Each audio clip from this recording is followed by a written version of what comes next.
अशा प्रकारे तब्बल आम्ही 40 मिनिटे ह्या चेंबरमध्ये प्रयत्न करतो आहे। बेळगावमधील एक सुप्रसिद्ध कंपनी AKP फेरोकॉस्ट वाघवडे मत्स्य रोडला ही फॅक्टरी आहे। केवढे मोठे साप अशा ठिकाणी राहत असतात आणि मोठा परिसर आहे हा आणि कामगार विशेषतः महिला वगैरे काम करतात त्या भीतीसाठी त्यांनी बोलवले आणि केलती हेल्दी साप म्हणजे बेळगावमध्ये विशेषतः आकर्षण असते की मोठे साप पांढरा नाग म्हणतात, तो पिवळसर नागालाच म्हणतात, लक्षात घ्या।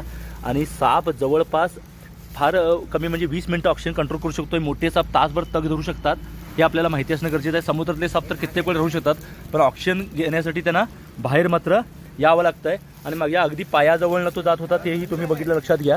आणि अशा प्रकारे अतिशय सुंदर साप हा आरामात सापडला असं म्हणावं लागेल। तर बरं, आम्ही 40 मिनिटं प्रयत्न करतोय आणि अशा सापामध्ये आम्ही काम करतोय, राहतोय घरामध्ये, कामाच्या ठिकाणी, म्हणून विशेषतः शेतकरी आणि कामगारांना जास्त धोका आहे असं मी नेहमी म्हणत असतो, लक्षात घ्या। आणि हे किती घाबरतात, तर पाण्यात जोपर्यंत त्याला श्वास घ्यायला मिळतंय, ऑक्सिजन कंट्रोल करतोय, तोपर्यंत थांबला, नंतर मात्र तो बाहेर भीती असून सुद्धा बाहेर आला। एकदा तो 20 मिनिटांना आला होता बाहेर, पण लोकांना बघून परत आत गेला होता। त्यामुळे आपल्यापासून सतत ते नेहमी आत जाण्याचा प्रयत्न करतात, घाबरतात आणि आपला हात पाय पडतो तेव्हा ते चावू शकतात, पण तेवढं ते सोपं नाही।